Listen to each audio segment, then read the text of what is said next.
Their lead singer wrote most of their first record whilst living in a cabin in the woods with no electricity, heating, or running water. They sing about flying extraterrestrial whales, reincarnation, and vocalist Joe has an obsession with Tibetan mythology and ancient gods. They formed as a death metal group in the mid-90s and have managed to infiltrate the US Billboard charts with 4 of their albums between the years of 2008 and 2021. Nurtured by loving French and American parents, brothers Joe and Mario would discover heavy metal at an early age and quickly develop a passion for the likes of Metallica and Chuck Schuldiner Death. This is a group that channels their passion for spiritual awareness into complex and powerful music, and have now reached global fame thanks to their recent appearance at the 2024 Paris Olympics. This is The Art of Dying, the story of Gojira.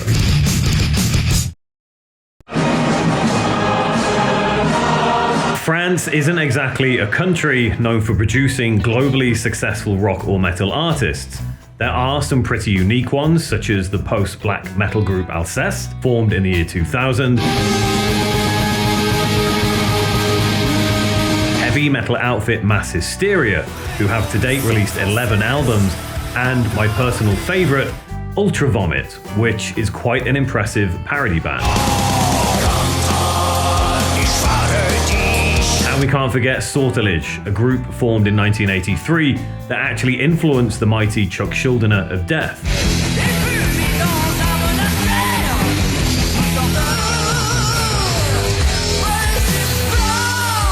We also have groups such as Trust, Noir Desire, and Telephone, but none of these artists really made any sort of global impact.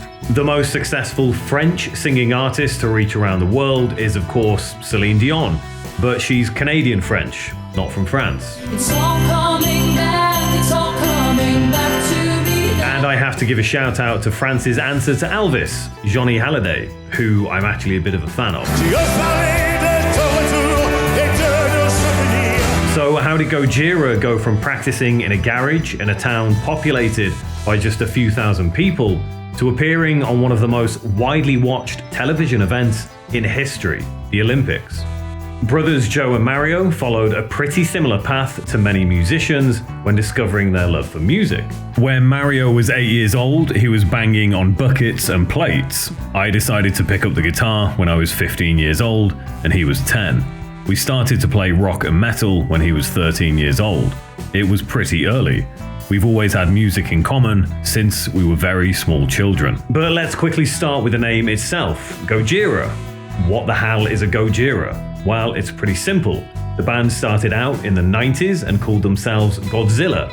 Most likely for copyright reasons, they thought it would be best to change the name, and Gojira is supposedly the original Japanese name for Godzilla. They even have a song called Lizard Skin on their first record. Gojira formed in 1996 with brothers Joe on vocals and guitar and Mario on drums.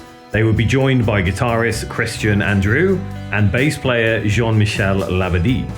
Brothers Joe and Mario discovered metal thanks to a cousin.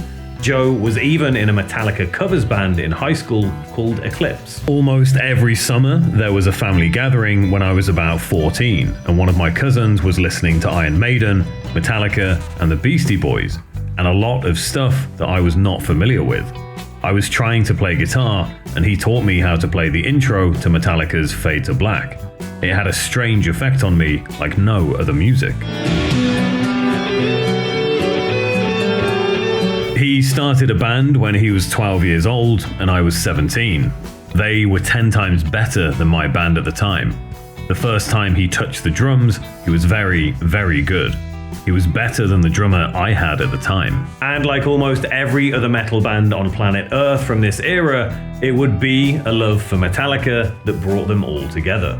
A guitarist who was passionate, like us, about Metallica. On the one hand, we were nourished by the rock energy of the Basque country, which is quite unique in France.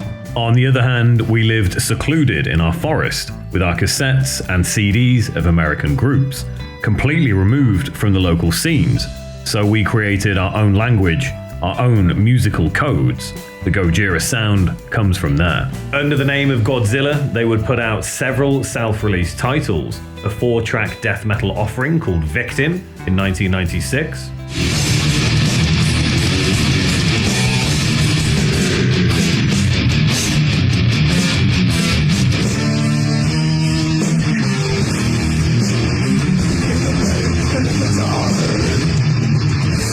a 5-track cassette called Possessed in 1997,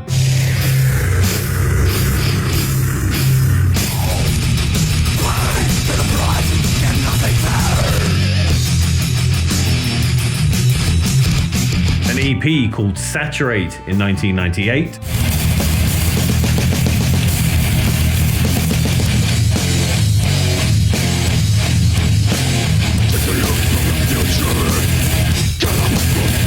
and finally Wisdom Comes in 1999.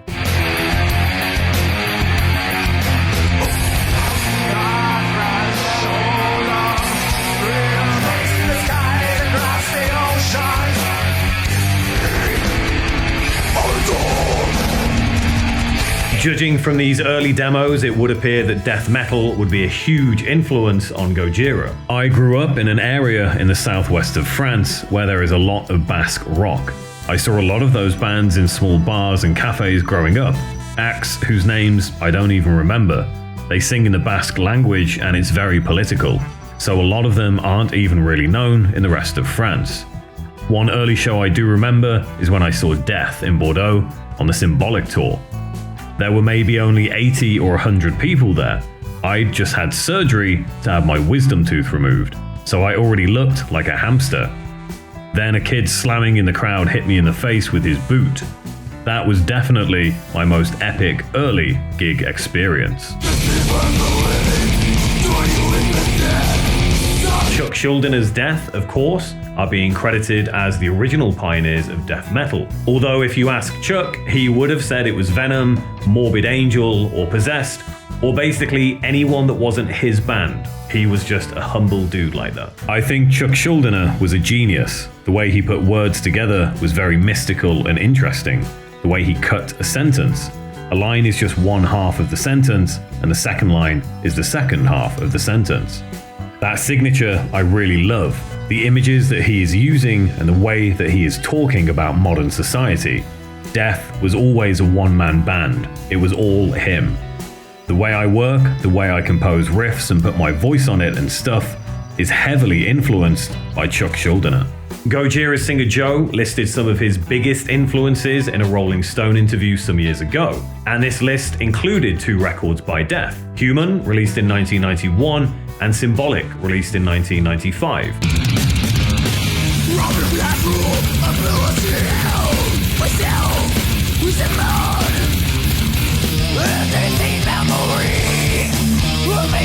Other influential records would include Master of Puppets and Ride the Lightning by Metallica,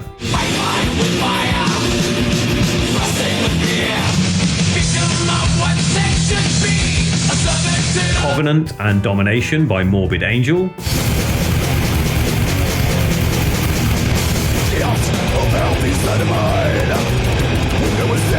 and finally Chaos AD by the mighty Sepultura.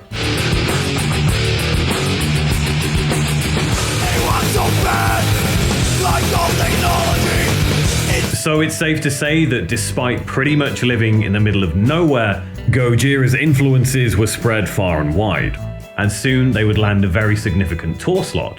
And I know some people seem to think that everyone in France lives in Paris, but that really isn't the case. Gojira really did live in the middle of nowhere.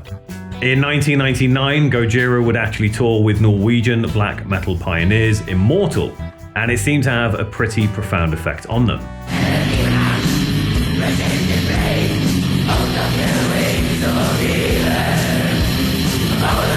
Due to lack of record labels or managers willing to work with Gojira's style of music in France, they decided to do everything themselves. From then on, we transformed ourselves into a real war machine. Our only goal was to crush all bands we played with. We felt like nothing could stop us. we were told that we had to stop death metal and sing in French. Not only did this tour give Gojira a huge confidence boost, it pretty much launched their career overnight and helped to bring in a new audience for them in support of their first full-length studio album, Terra Incognita.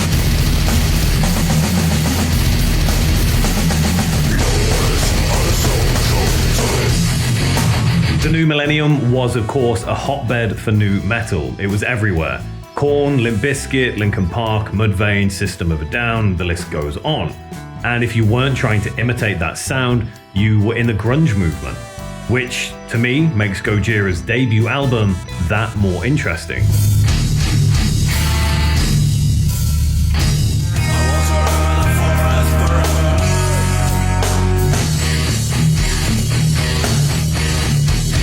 Terra Incognita, which roughly translates to Unknown Land, would be their debut record, released in 2001, although the back of the CD actually says 2000, and even on Discogs it says 2000. What's fascinating about the writing process for this first offering is the fact that vocalist Joe wrote the lyrics whilst living in a cabin in the woods in the middle of nowhere. No electricity, no heating, no society at all. My dad taught me how to build a small cabin when I was a kid. I had a crisis when I was 24 and I started to build this cabin. Hung out in the woods for 2 months. I had a girlfriend at the time and she came by one night and said, "This is awesome." We lived there for 2 years.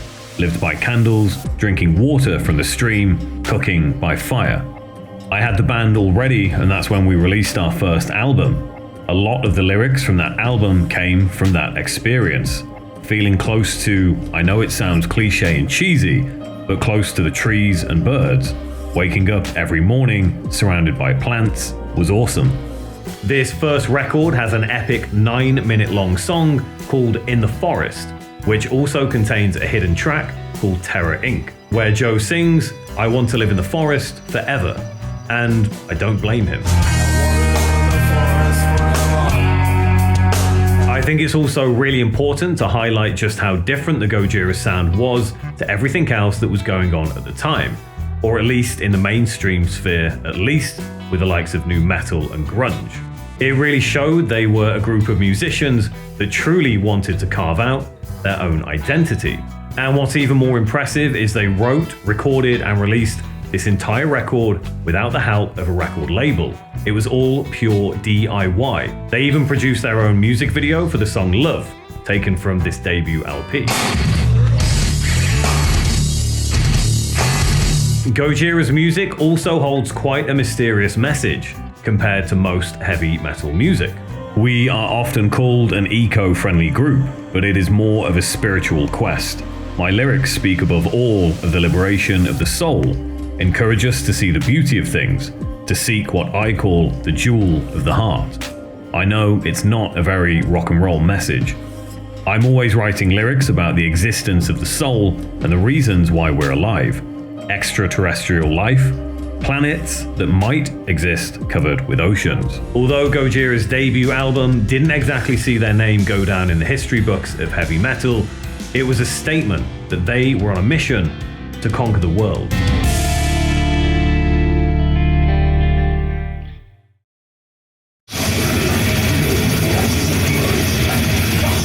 Whilst Terra Incognita would be an incredible debut offering from Gojira, their second record, The Link, wouldn't really do them any favors. Released in 2003, this would be considered as Gojira's least favorite record, I guess you could say.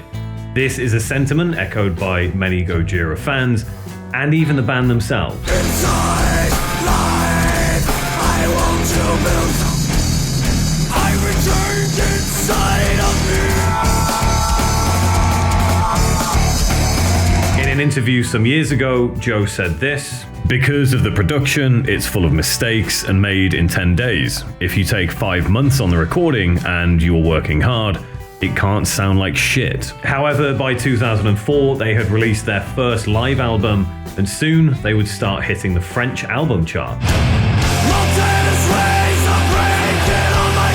From Mars to to Sirius would be the third full-length studio album by Gojira and would land them a top 50 chart position in the French album charts. And can we just appreciate right from the beginning of this album these glorious harmonic squeals. And again. The title itself implies a reference to space travel, Mars obviously being a planet within our solar system, and Sirius, the brightest star in the night sky. There was even a book written about this star in 1976 about a tribe on Earth having possible contact with aliens, although no reference to this in Gojira's album specifically. The concept behind Mars to Sirius is far more curious and involves flying whales. The general narrative follows the story of a person that finds themselves on an ancient planet looking for a solution to end the destruction of their home planet by trying to contact these mystical extraterrestrial flying whales. I think.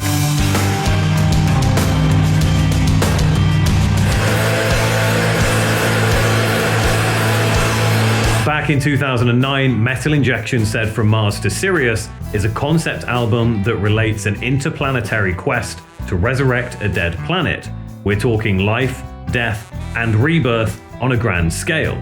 However, in a French interview from some years ago, Joe said the following about this record. From Mars to Sirius is a journey from Mars to Sirius. It's an imaginary journey turned in a poetic way. I wanted to focus the lyrics on something spatial, an intergalactic atmosphere. In some cultures, Mars symbolizes war and Sirius, peace. I'm simplifying. It's a journey from a state of war, even if in France we are protected, but it can be a war within us, in our flesh, in our mind, a war with ourselves, towards a more serene state, where we could talk to each other calmly, so that there is no more war or children crushed in mines. That's what humanity has to do now. Enough of the bullshit. We have to try to evolve. The word evolve often comes up in the lyrics. So regardless of whether or not you believe in flying alien whales, the message in this record is clear. Gojira wants peace on Earth, or rather, just for people to stop being assholes and killing each other. They appear to be a very spiritual band at heart. And there's also a strong message of concern for the environment. There's literally a song called Global Warming on the record, along with the sound of whales on the track Unicorn, and another song called Flying Whales. The album itself is classed as death metal, experimental, and groove metal. But honestly, it's just epic as fuck.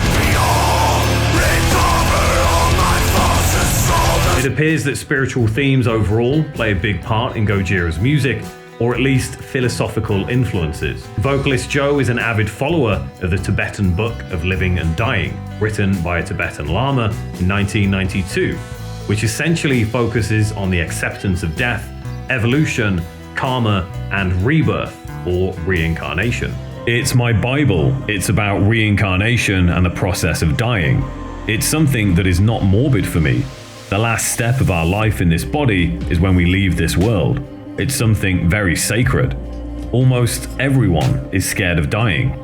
It's taboo to talk about death. When someone is going to die, we don't know how to react, what to say to this person. We kind of try to avoid the subject. In reality, it is something really beautiful, like a birth, but it's just the other way around. I'm not saying we should all die right now, and it's going to be a great party, but the most common thing on this planet is dying. This book is mostly about life at the end of it. It's a beautiful book. I love it. Gojira also covered Metallica's song Escape on the Japanese edition of the record as a bonus song. Escape, of course, featuring on the 1984 LP, Ride the Lightning. Despite all of the weird and mysterious concepts and lyrics on Mars to Sirius, the most shocking thing about this record to me is the fact that it only gained a chart position in France. In the same time frame, you even had Rammstein, a German singing group, infiltrating not just the Billboard charts in the US, but landing top 10 positions all over the world. But that was all about to change. And very quickly, folks, if you want to help my channel grow, drop a like on the video, subscribe, or you can even follow me on IG. There's a link in the description.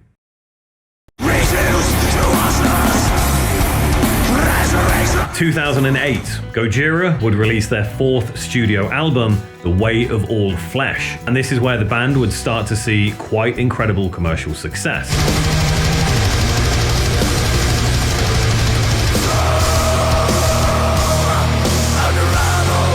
This is the first Gojira record to enter the US Billboard charts, debuting at number 138 on the 1st of November of that year. Although this might actually seem like really bad timing due to the fact that nu metal was essentially dead, metal in general had become much less popular from a commercial point of view, and also culturally, it would kind of work in Gojira's favor. When it came to metal in 2008, there really wasn't anything else that sounded like Gojira that had such a wide appeal and high production value. I'd say the closest album that had a unique metal feel to it, topping the charts around the time, would be Slipknot's All Hope Is Gone, a record that even Slipknot didn't really like.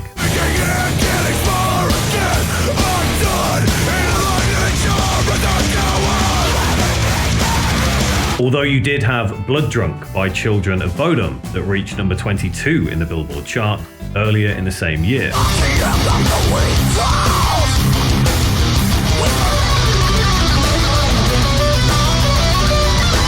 Even now, when you listen to The Way of All Flesh, it still sounds like an incredibly unique and fresh record. And I think this is exactly what people were looking for in the alternative music sphere.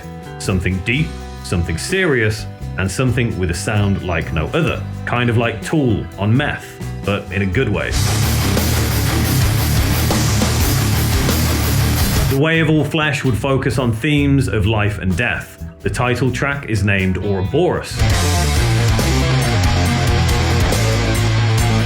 Ouroboros is an emblematic serpent of ancient Egypt and Greece, represented with its tail in its mouth, continually devouring itself and being reborn from itself, kind of a symbol of never-ending death and rebirth. Gojira would release a music video for the single Vacuity, taken from this record, and according to a media release by Blabbermouth in 2008, it's reported that the group used similar cameras to those on the set of Lord of the Rings.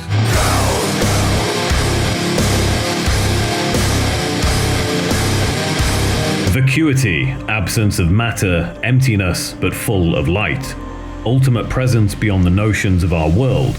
Vacuity is the source and not just nothingness. We live in a world that goes faster every day, and it seems there's a lack of time for each one of us. This song is about taking the time and being closer to the heart.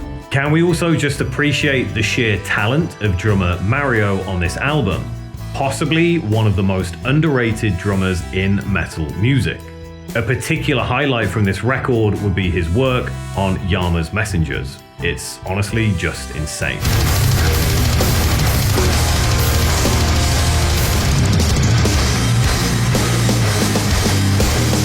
Every Gojira record since The Way of All Flesh has reached higher and higher on the Billboard charts. L'Enfant Sauvage, released in 2012, landed them a top 40 position. And Magma, released in 2016, reached number 24. And this record is particularly special as it features Stranded, arguably one of the group's most well-known and commercially successful singles. And in their home country of France, they have also continued to rise up the ranks, becoming an ever-increasing presence within French music culture. Their first commercially successful record in France, From Mars to Sirius, released in 2005, saw Gojira hit number 44 in the French album charts. The Way of All Flesh landed at number 28 in 2008, L'Enfant Sauvage hit number 7 in 2012, Magma at number 10 in 2016, and their highest chart position to date being their 7th studio album, Fortitude, narrowly missing out on the number 1 spot by taking 2nd place in 2021. And now, of course, we have one of the most epic moments, not just in metal history, but in the legacy of Gojira themselves, when they set the world on fire thanks to their performance at the Paris Olympics in 2024, which literally nobody could have predicted. I try not to think too much about that because it continues to blow my mind. The Olympic Committee could have asked literally anybody to play. I'm thinking of bands like Metallica or AC/DC that are household names and powerhouses in our genre that we all revere and are our heroes. We never considered ourselves the biggest band in the world that would be worthy to play the Olympics or anything like that, so it's weird. The way I think about it is it's a challenge in 2024 to give hope to people, to show something original. People have seen everything from landing on the moon to AI, so it was a challenge for Paris and the committee to express something fresh, new, and original, and also show what France is all about. Whilst the song itself is a French composition dating back to 1790 and an emblematic anthem of the French Revolution, wouldn't you know it, Gojira were accused of promoting Satanism. It's none of that. It's French history, it's French charm. Beheading people, red wine, and blood all over the place. It's romantic, it's normal. There's nothing satanic. France is a country that made a separation between the state and religion during the revolution, and it's something very important, very dear to the foundation of Republican France. Gojira made history here by becoming the first heavy metal act to ever perform at an Olympic opening ceremony, which is nothing short of monumental, considering the Olympic Games is over 100 years old and metal has been around now for over 50 of those years. I really do find the story of Gojira a fascinating one, from a debut death metal album written in a cabin in the middle of nowhere, to songs about flying whales, Tibetan mythology, and Greek gods. This is without doubt one of the most interesting groups I've covered so far. It was also super fun to rediscover some of their albums and hear a lot of Gojira music I haven't really delved into before. And that is honestly the best part about this job. I'm constantly finding a new favorite album or a new favorite song. And if you haven't done a deep dive into Gojira's back catalog, I highly recommend it. You will not be disappointed. Don't forget you can use the Amazon link below to shop exclusive vinyl, including Gojira, Metallica, Meshuggah, Death, and many others. Or maybe you just want a pizza blanket. Why not? Gojira really have left their mark on the world of heavy metal and now even popular culture. They have quite literally gone down in the history books, an achievement most musicians can only dream of.